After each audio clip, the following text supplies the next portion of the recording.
샬롬 샬롬 샬롬 샬롬 샬롬. 하나님 사랑합니다. 여러분 주 안에서 사랑합니다. 예레미야 7장 말씀이죠. 1절에서 34절 전체 내용을 함께 묵상하도록 합니다. 예배에 우리 올인하는 그러한 저와 여러분들 또한 생명을 걸출하는 그런 믿음들이 되시기를 주님의 이름으로 축복합니다. 야훼께로부터 예레미야에게 말씀이 이만이라 이르시되 이렇게 시작이 되죠. 너는 야훼 집 문에 서서 이 말을 선포하여 이르기를, 야훼께 예배하러 이 문으로 들어가는 유다 사람들아, 야훼 말씀을 들으라. 만군의 야훼 이스라엘의 하나님께서 이와 같이 말씀하시되, 너희 길과 행위를 바르게 하라. 그리하면 내가 너희로 이곳에 살게 하리라. 이렇게 약속을 하시네요. 너희는 이것이 야훼 성전이라, 야훼 성전이라, 야훼 성전이라는 거짓말을 믿지 말라.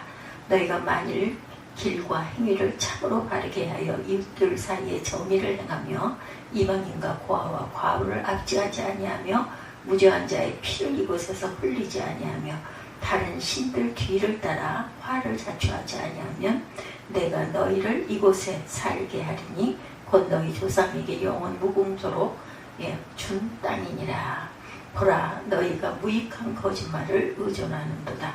너희가 도둑질하며 살인하며 간음하며 거짓 맹세하며 바알에게 분향하며 너희가 알지 못하는 다른 신들을 따르면서 내 이름으로 일컬음을 받는 이 집에 들어와서 내 입에 서서 말하기를 우리가 구원을 내 앞에 서서 말하기를 우리가 구원을 얻었나이다 하느냐. 이는 이 모든 가증한 일을 행하려 함이로다. 내 이름으로 일컬음을 받는 이 집에 너희 눈에는 도둑의 소굴로 보이느냐. 보라, 나 곧 내가 그것을 보아노라. 야훼의 말씀이니라. 너희는 내가 처음으로 내 이름을 둔 처소 실로에 가서 내 백성 이스라엘의 악에 대하여 내가 어떻게 행하였는지를 보라. 야훼의 말씀이니라. 이제 너희가 그 모든 일을 행하였으며 내가 너희에게 말하되 새벽부터 부지런히 말하여도 듣지 아니하였고 너희를 불러도 대답하지 아니하였느니라. 그러므로 내가 실로에 행함같이 너희가 신뢰하는 바 내 이름으로 일컬음을 받은 이 집 곧 너희와 너희 조상들에게 준 이곳에 행하겠고 내가 모든 형제 곧 에브라임 온 자손을 쫓아낸 것 같이 내 앞에서 너희를 쫓아내리라 하셨다 할지니라. 그런즉 너는 이 백성을 위하여 기도하지 말라. 그들을 위하여 부르짖어 구하지 말라. 내게 간구하지 말라. 내가 내게서 듣지 아니하리라. 너는 그들이 유다 성읍들과 예루살렘 거리에서 행하는 일을 보지 못하느냐. 18절 말씀.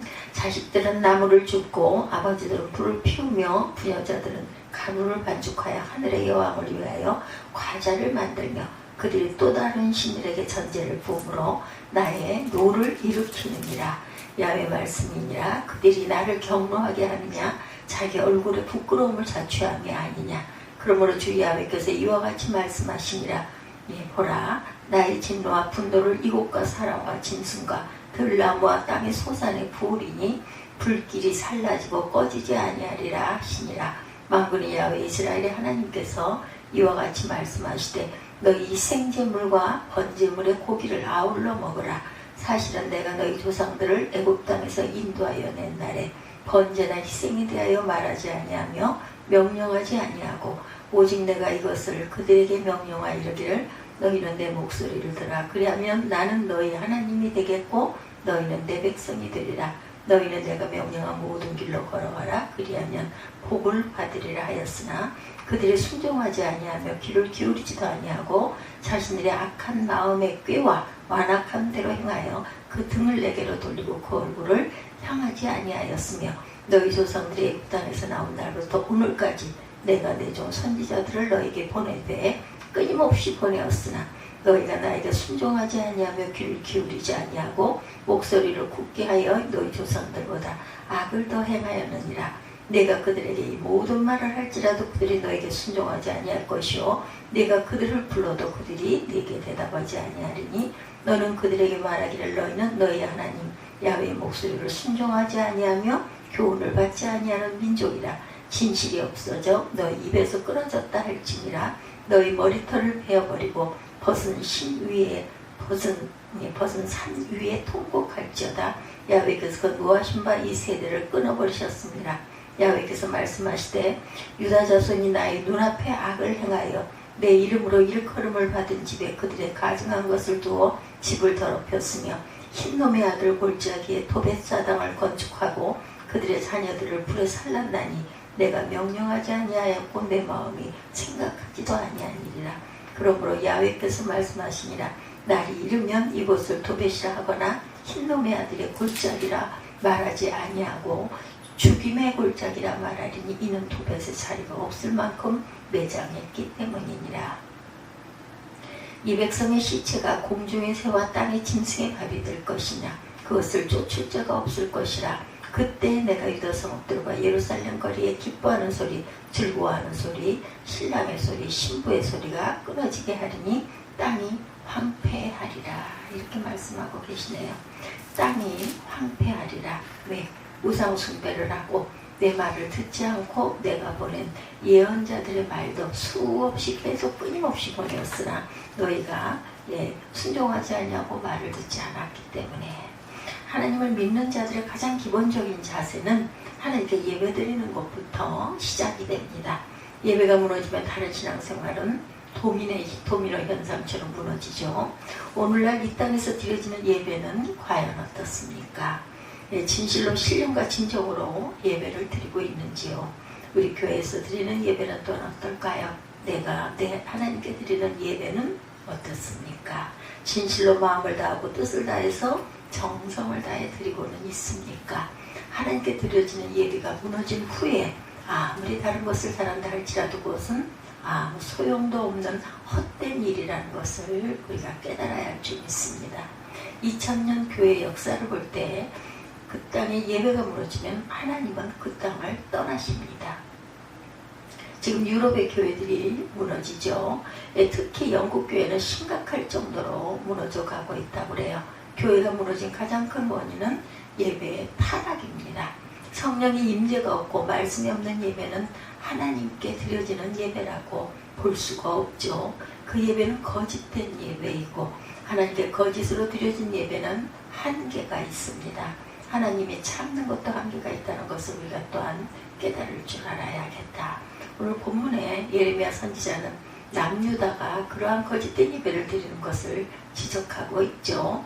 7장부터 10장까지는 예레미야가 성전에서 설교한 모습들입니다.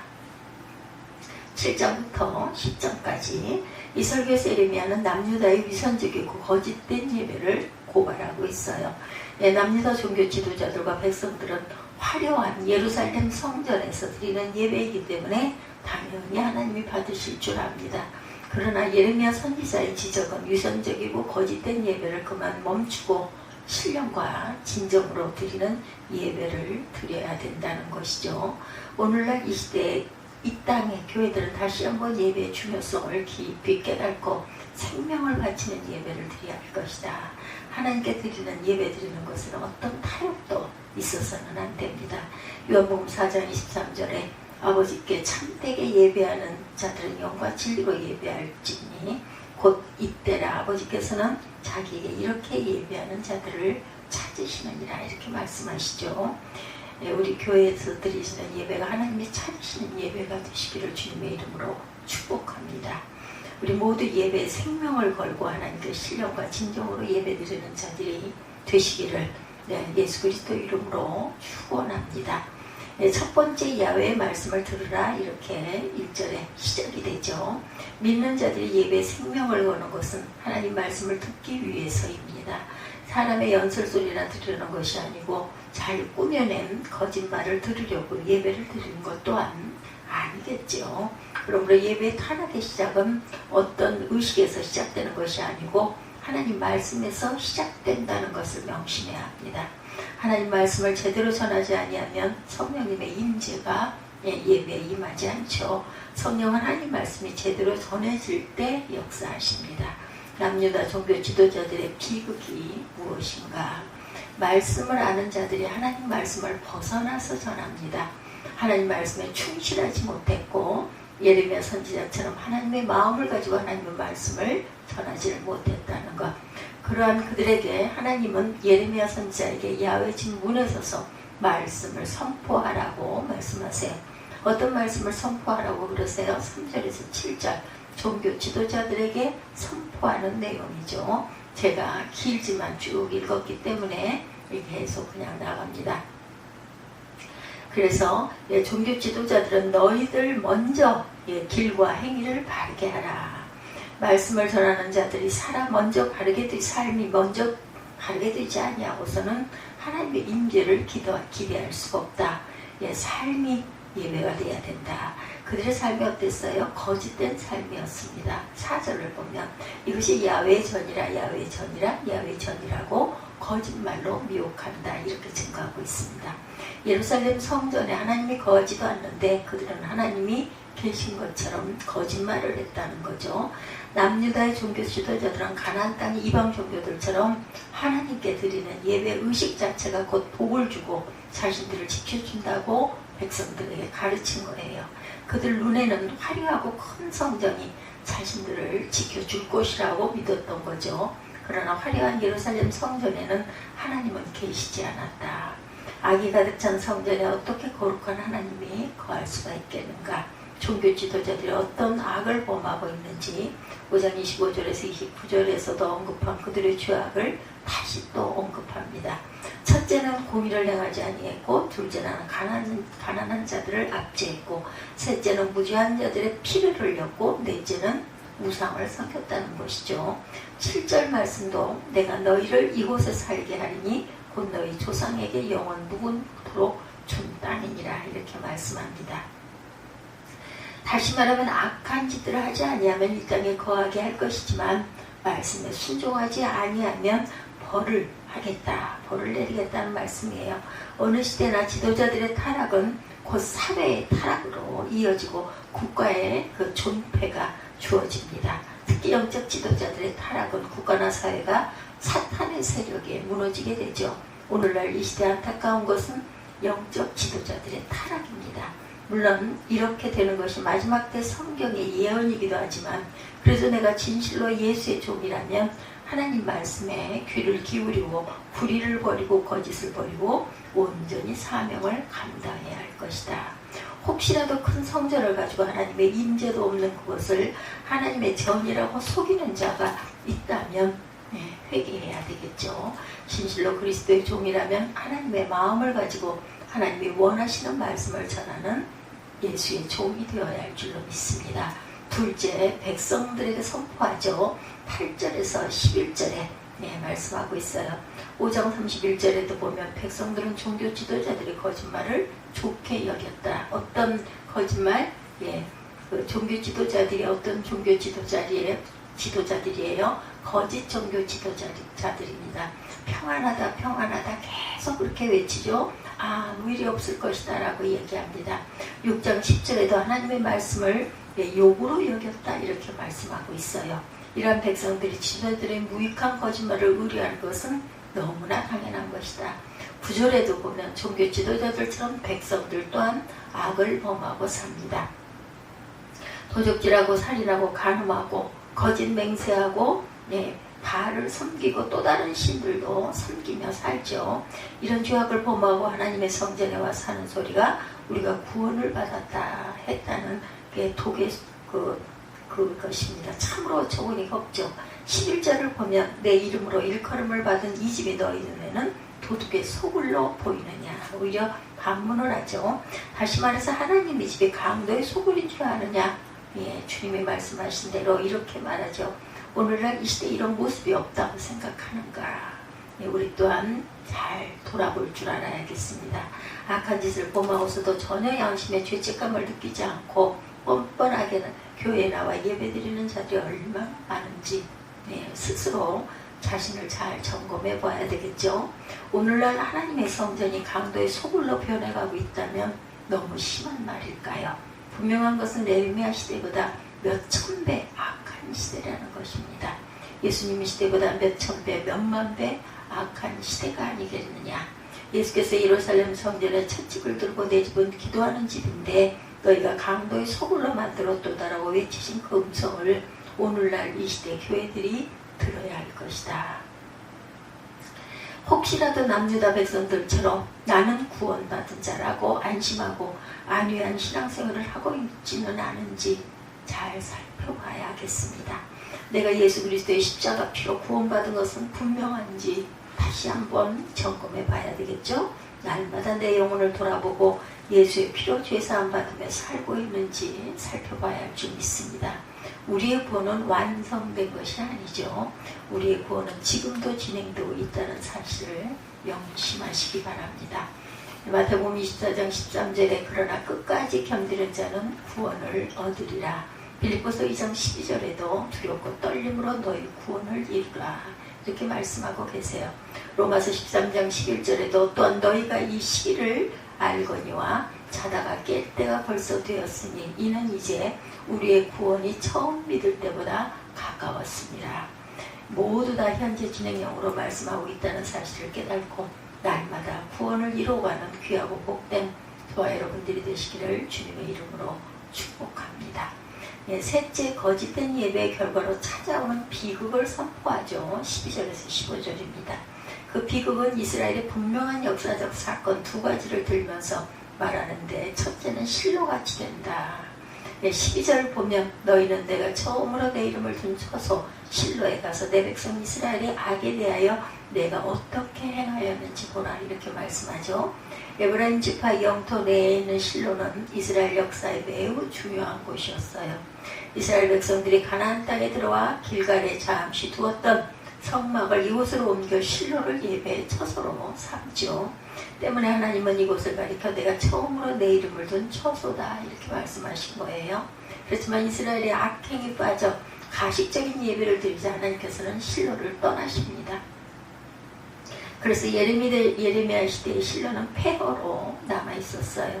하나님께서는 자신의 거룩한 이름을 가나안 땅에서 처음으로 둔 의미 있는 처소라 할지라도 그곳에서 가시적인 예배가 드려지고 악행이 계속된다면 성전을 떠나신다는 사실을 깨달으라는 거죠.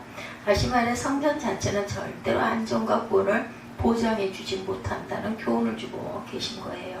폐허가 된 실로는 그러한 교훈의 생생한 실례다. 그렇다면 하나님께서 자신의 이름을 두신 예루살렘 성전은 어떻다는 것인가? 14절에 보면 실로의 행함같이 하시겠다는 거죠. 즉 하나님께서 실로를 떠나셨듯이 예루살렘 성전을 떠나시겠다는 것입니다. 오늘날도 마찬가지입니다. 하나님의 영의 임재가 없는 성전은 교인을 될지 몰라도 하나님의 거룩한 성전은 아니다. 절대로 건물이 거룩한 성전이 되는 것은 아니죠. 예수의 뼈가 흐르지 않고 예수의 영이 임재하지 않는다면 그것은 하나님의 성전이 될 수가 없다라는 것이죠.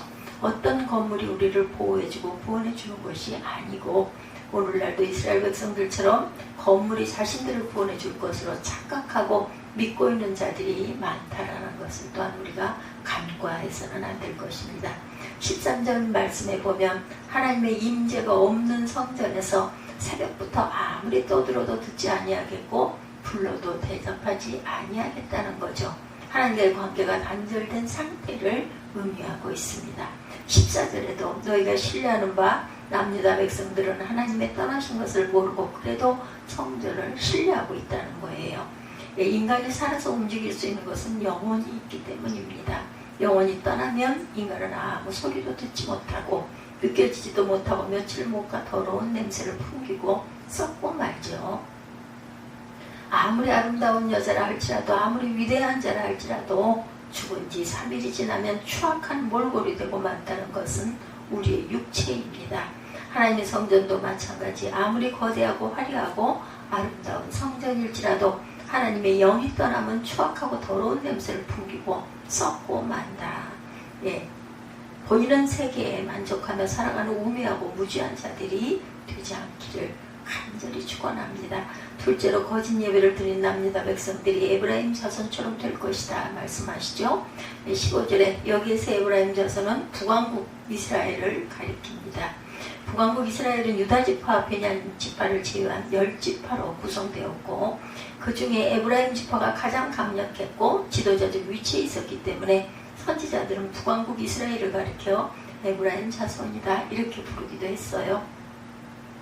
그렇다면 남유다 백성들의 에브라임 자손같이 되리라는 말씀은 무슨 의미일까? 에브라임 자손 즉 북이스라엘은 BC 722년 아수르 군대에 의해 멸망당한 후 포로가 되어서 아수르로 끌려갔어요. 다시 말해서 에브라임 자손들은 하나님께서 주신 약속의 땅 가나안에서 추방되고 맙니다. 그러므로 남유다가 에브라임 자손과 같이 된다는 것은 그들처럼 이방 군대에 멸망당하고 가나안 땅에서 추방될 것이다. 이 예언대로 남유다는 바벨론에게 BC 586년 멸망당하고 바벨론으로 포로로 추방됩니다. 건물이 성전은 아니죠, 여러분들. 하나님의 거룩한 영이 임재한 곳이 성전임을 우리가 구별할 줄, 깨달을 줄 알아야 되겠다. 하나님의 영이 거하지 않는 곳은 사람이든 건물이든 언제인가는 비참한 최후를 맞이하게 될 것이라는 것. 하나님의 영으로 충만한 자들이 되어서 하나님의 말씀에 순종하며 살아가는 저와 여러분들이 되시기를 예수 그리스도의 이름으로 축복합니다. 둘째는 하나님의 진노예요. 하나님을 믿는 자들이 왜 예배에 생명을 걸어야 하는 것일까? 하나님의 진노의 때가 너무 가까이 왔기 때문에 예배에 생명을 걸어야 한다. 하나님의 예레미야에게 아주 특이한 명령을 내리시죠. 그것은 남유다 백성을 위하여 기도하지 말아라. 왜 이런 명령을 하셨을까요? 그것은 이제 용서의 때가 지났고 하나님께서 그들에게 진노를 쏟아붓기로 작정하셨기 때문에 그들을 위해 기도하지 말라는 것이죠. 남유다 백성들의 예레미야 선지자를 통해 이런 하나님의 말씀을 알려주었다면 그들이 해야 할 일은 과연 무엇이었을까요? 생명을 걸고 하나님께 신령과 진정으로 예배를 드리면 되지 않았겠는가. 그런데 그들은 여전히 악행을 저지르고 있습니다. 오늘날 이 시대도 예수를 믿는 자들이 가장 기본적으로 해야 할 것은 하나님께 영과 진정으로 예배해야 함에도 불구하고 첫 번째로는 가장 중요한 것을 소홀히 하고 다른 것에 더 큰 관심을 두고 있는 시대. 하나님께 신령과 진정한 예배가 이루어지지 않고 성경 공부를 하면 무슨 소용이 있겠는가? 기도를 하면 무슨 소용이 있겠습니까? 봉사를 열심히 하면 무슨 소용이 있겠습니까? 은사가 많으면 또 무슨 소용이 있겠어요? 17절 말씀 너는 그들이 유다 성읍들과 예루살렘 거리에서 행하는 일을 보지 못하느냐. 그들이 어떤 짓을 행하였는지 세 가지로 살펴봅니다. 첫째, 우상 숭배를 공개적으로 예루살렘 성 안에서 행하였다. 18절에서 20절이죠. 남유다 백성들은 처음에는 깊은 산이나 푸른 나무 아래서 행해지던 우상 숭배가 이제는 대담해져서 예루살렘 성 안에서 공개적으로 그것도 모든 식구들이 함께 우상 숭배하는 데 참여했다. 그들은 이제 자신들이 죄악에 대해 부끄러워하지도 않습니다. 하나님의 진노에 대한 말씀이 18절, 19절, 20절에 계속해서 언급이 되고 있어요. 하나님이 작정된 심판 앞에 예레미야 선지자의 중보기도도 필요 없을 만큼 절망적인 상황. 그러므로 지금 필요한 것은 선지자의 중보기도가 아니라 남유다 백성들의 진정한 회개, 그것이 필요했던 것이죠. 그리고 하나님께로 돌아오는 것이었습니다. 오늘날 이 시대도 하나님을 믿는 자들이 남유다 백성들처럼 죄악을 범하는데 대담해져 가고 있다는 것이죠. 버젓이 교회 안에서 악행이 저질러지고 있고 거룩한 강단에서 마술이 행해지고 있다는 거예요. 누가 예수를 믿고 있는 자인지 불신자인지 구분하기 어려운 시대가 되고 말았습니다. 교회 아니라 세상에서나 거룩한 자를 찾아보기 힘든 그러한 시대가 되고 말았어요. 세상을 향한 하나님의 진노가 코앞에 와 있는데도 모르고 악행을 저지르고 있는 이 시대이다. 이제는 중보기도가 필요하지 않고 자신들의 죄를 분명하게 깨닫고 회개하고 하나님께 나와야 할 때다. 둘째로 예배에 생명을 걸지 아니한 예배는 이제 그만두리라는 것이죠. 21절에서 24절이죠. 21절에 보면 하나님이 이상한 말씀을 하세요. 너 이생의 제물과 번제물의 고기를 먹으라는 것입니다. 하나님은 모세에게 명하신 제사 제도에 번제 이외의 제사에서는 희생제물의 고기 중 일부를 예배자가 먹을 수 있지만 번제로 드려지는 희생제물은 모두 고기를 제단 위에서 불태워야 했고 예배자가 절대 먹을 수가 없었어요. 그런데 하나님은 이제 번제물로 드려지는 희생제물의 고기도 다른 제물의 고기처럼 먹으라고 하사요. 무슨 의미예요? 하나님의 임재가 없는 제사에 아무리 희생제물을 드리고 한다 할지라도 하나님과 상관이 없는 예배이기 때문에 그 희생제물은 단지 고깃덩어리에 불과하기 때문에 너희 마음대로 먹어라입니다. 22절에도 하나님께서 이스라엘 조상들에게 번제나 희생제물에 대하여 말씀하지 아니하셨다는 거죠. 출애굽기 25장부터 40장까지 보면 하나님은 모세를 통해 이스라엘 백성들이 지킨 제사 방식에 대해서 아주 자세하게 반복하고 계세요. 근데 말씀하지 아니하셨다는 것은 무슨 의미인가? 이 말씀은 유다 백성들이 들고 오는 제사 의식 같은 것은 하나님이 말씀하신 적이 없다는 거예요. 나는 그런 형태의 제사를 드리려고 한 적이 없다.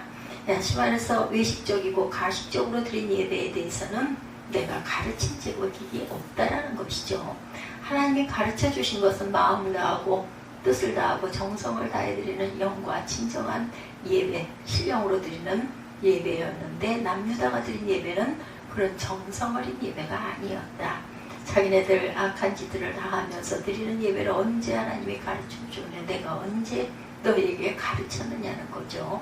그러므로 너희들이 드린 예배는 나와 상관없는 예배이기 때문에 드린 제물도 너희 마음대로 먹고 마셔라입니다. 오늘날 이 시대에 하나님께 드려지는 예배는 어때요? 앞에서 말씀드린 대로 예배 타락은 곧 사회가 타락하고 영적 타락을 가져온다는 것이죠. 이 시대 사회적 타락과 영적으로 타락이 심각합니다. 무엇을 의미하고 있는가? 이 시대 예배가 타락되었다는 것을 의미하고 있다는 것이다. 이 땅에 5만여 교회가 있고 10만 명의 주의 종들이 있는데 어떻게 된 것인가? 세계적으로 큰 교회들이 23개나 있어요. 어떻게 된 것일까? 하나님은 영적인 부피를 가지고 일하시지 않아요. 한국교회는 이제 그만 부피와 숫자적 개념에서 벗어나야 한다는 거죠. 하나님은 지금도 진리를 구하는 한 사람을 찾고 계십니다.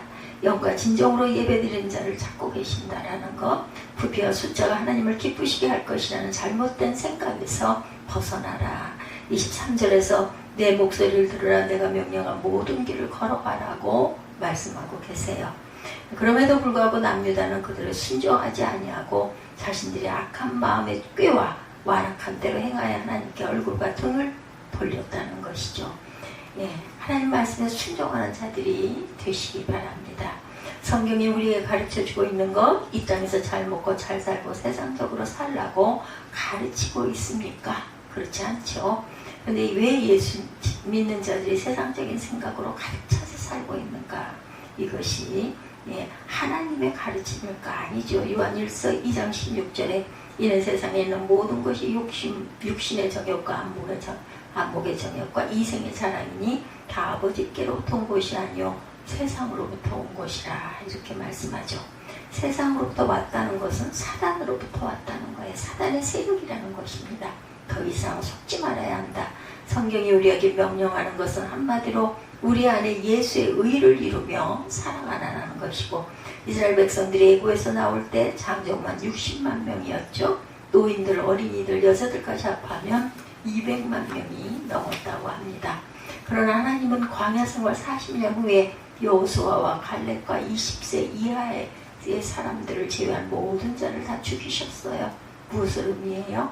하나님의 의를 이루지 못한 자들은 하나님께 버릴 수밖에 없다라는 것을 우리가 명심해야 된다. 숫자가 하나님을 기쁘시게 못한다는 것, 어떤 큰 부피가 하나님을 절대로 기쁘시게 못한다는 사실을 깊이 깨달아 알아야 한다. 하나님이 원하시는 것은 단 한 사람이라도 의로운 자를 찾고 계시고 기뻐하신다는 사실을 깨닫고 예수 그리스도의 의를 이루는 성전이 되고 예수의 의를 이루어가는 성도가 되시기를 주님의 이름으로 간절히 축원합니다. 셋째, 선지자들 말도 듣지 아니했다. 25절에서 28절이죠. 이스라엘이 비록 하나님께 얼굴을 돌리고 등을 보였을지라도 하나님은 포기하지 아니하시고 선지자들을 끊임없이 보내세요. 25절에 보면 애굽 땅에서 나오던 날부터 오늘까지 선지자들을 끊임없이 보내었으니 이렇게 말씀하고 있습니다. 26절에도 선지자의 말도 듣지 아니하고 오히려 목을 곱게 하였다. 목을 굳게 하였다. 목을 곧게 하였다. 조상들보다 더 악을 행했다라고 하죠.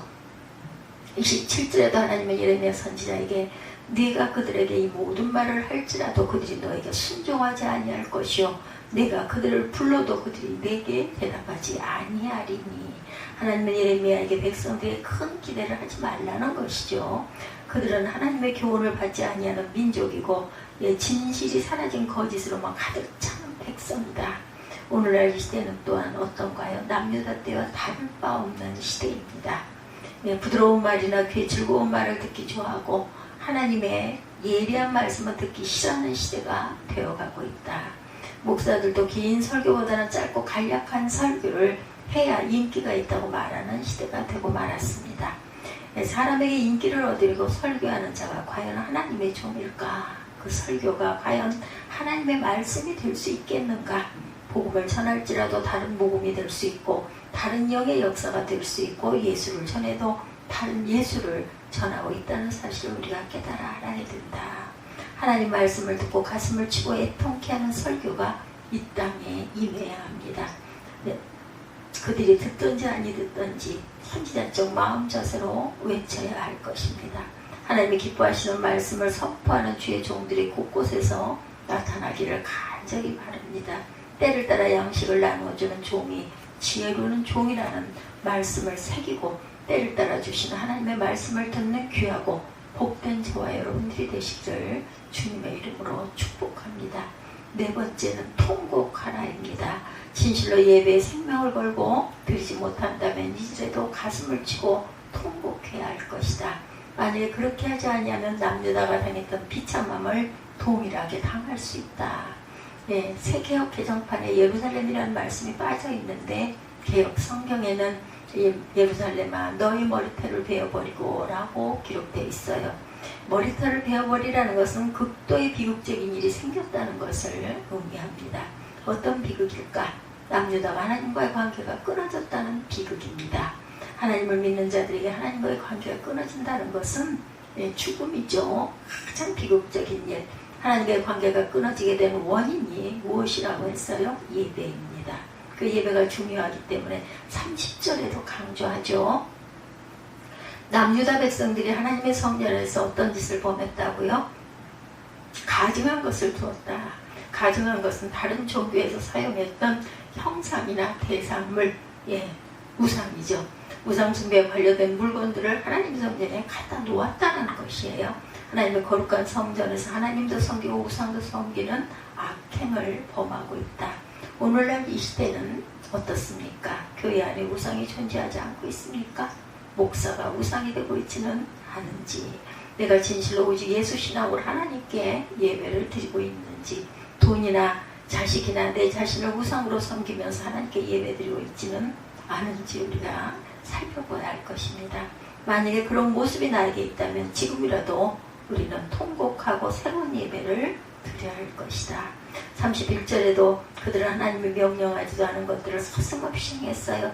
흰농 골짜기는 예루살렘에서 남쪽에 있는 골짜기인데 이 골짜기에 도벳이라는 아주 유명한 산당이 있었는데 남유다 백성들이 이 산당에다가 자녀들을 불살라 바치죠. 자녀들을 불태워 제물로 드리는 의식은 모압 족속이 섬기는 몰록신이나 아모리 족속들이 행하는 의식이었는데 그런 이방 종교 의식을 남유다 백성들이 행했다는 거죠. 하나님은 이런 가증스러운 것들을 서슴없이 행하는 남유다에게 무서운 저주를 붓습니다. 32절에서 내리시죠. 하나님 앞에 가증스러운 예배를 드린 자들의 마지막이 어땠었는지, 가증스러운 예배를 드린 그곳이 바로 흰놈의 골짜기라. 그렇게 하지 않고 너희들의 죽음의 골짜기가 될 것이라고 말씀하고 있습니다. 매장지가 부족해서 버려진 시체들을 공중에 세워 땅의 짐승들이 밥이 될 것이다. 그러므로 이러한 사실을 믿는다면 머리털을 밀고 통곡하고 하나님께 예배를 드리는, 생명을 바쳐드리는 예배가 있어야 될 것이다. 34절에도 남유다 전체의 기쁨이 사라지고 비통함만 있을 것인데 이러한 사실을 믿는다면 지금이라도 통곡하고 하나님께 영과 진정으로 드리는 예배가 되어야 할 것이다. 남유다 백성들의 말씀에 순종했는지, 그들은 이러한 하나님 말씀을 욕으로 들었고 또한 무시했고 외면했습니다. 듣기 싫어했죠. 그들에게 하나님의 심판만이 기다리고 있었어요. 마지막 때에도 반드시 이런 역사가 다시 재현될 것이다. 지금은 무엇이 참된 예배이고 거짓된 예배인지 분별이 안 되겠지만 하나님의 작정된 심판이 가까울수록 거짓은 서서히 드러날 것이다. 지금 그러한 거짓된 모습들이 드러나고 있는 시대에 저희들이 살고 있습니다.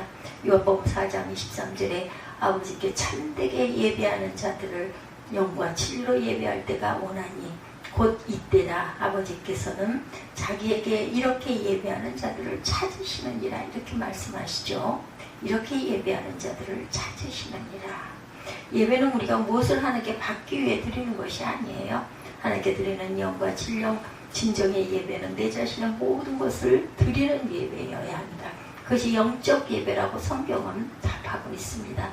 로마서 12장 1절이죠. 너희 몸을 하나님의 기뻐하시는 거룩한 산 제사로 드리라. 이는 너희의 드릴 영적 예배니라. 영적 예배이기 때문에 거룩한 산 제사로 우리 몸을 드릴 줄 알아야 되겠다. 정성, 물질, 시간, 그죠? 예, 이런 마음으로 말씀 속에서 우리가 행할 줄 알아야 되겠다. 예수 십자가 앞에 통곡하는 예배를 드리는 저와 여러분이 되시기 바랍니다. 예수 십자가 피로 의로워지는 예배를 드리는 저와 여러분들이 되시기를 주님의 이름으로 축복합니다. 우리가 예배가 회복될 때 이 민족이 살아날 것이고 우리의 예배가 회복될 때 내 가정이 살고 내가 살아나는 놀라운 역사가 일어날 것입니다. 예, 엘리야는 타락한 시대에 갈멜살 정성에서 무너진 재단을 수축하고 거짓 선지자 850명을 상대로 싸워 승리하죠. 단 한 사람의 의로운 예배 하나님을 기쁘시게 하였다라는 것입니다. 오늘날 이 시대 이 땅에 교회와 민족이 다시 살아날 수 있는 길, 하나님께 의로운 예배를 드리는 것이다. 더 이상 인간이 리더하는 예배가 아니라 어떻게 해요? 성령의 강력한 다스림 속에 드려지는 예배가 회복되어야 한다. 더 이상 인간이 그럴듯한 말만 떠드는 예배가 아니라 우리의 혼과 영과 골수를 찌르는 하나님 말씀이 강하게 선포되는 예배가 되어야 할 것이다. 예배 때마다 나의 죄악이 햇빛 아래 작은 먼지까지도 드러나는 것처럼 그렇게 드러나고 그 죄 앞에 애통해 하는 마음이 강물처럼 임해할 것이고 예수 그리스도의 십자가의 보혈의 치료와 하나님의 강력한 말씀이 거룩한 종들의 마음과 입술을 통해 선포되는 예배가 회복되어져야 할 것이다. 성경이 예언하고 있는 마지막 시대의 예배가 어떠했다고 증거합니까? 데살로니가 후서 2장 4절입니다. 저는 대적하는 자나 범사 일컫는 하나님이나 우상 숭배를 받는 자 위에 뛰어나 지존하여 하나님 성전에 앉아 자기를 보여 하나님이라 하느니라. 자기 자신을 하나님 성전에 앉아 자기를 보여 내가 하나님이다 이렇게 한다라는 거예요. 계시록 13장 15절에도 그가 번사를 받아 짐승의 우상에게 생기를 주어 그 짐승의 우상으로 말하게 하고 또 짐승의 우상에게 경배하지 아니하는 자는 몇이든지 다 죽이게 하더라 이렇게 말씀하고 있습니다. 지금부터 우리가 예배 생명을 걸고 드리지 않는다면 마지막 시대의 남유다 백성들처럼 우상을 섬기게 되고 말 것이다. 성경이 증거하고 있죠. 그러한 일이 없을 것이라고 생각하지 마시기 바랍니다. 내가 그런 악한 예배를 드릴 수도 있다는 사실을 우리가 명심해야 되겠다. 그러므로 지금부터라도 우리의 예배에 생명을 걸고 나의 모든 것을 드리는 영적 예배가 귀하고 복된 저와 여러분들이 되시기를 주님의 이름으로 축복합니다. 오늘 예레미야 7장 전체 1절에서 34절까지 예배에 생명을 거는 저와 여러분들이 되시기를 주님의 이름으로 축복합니다.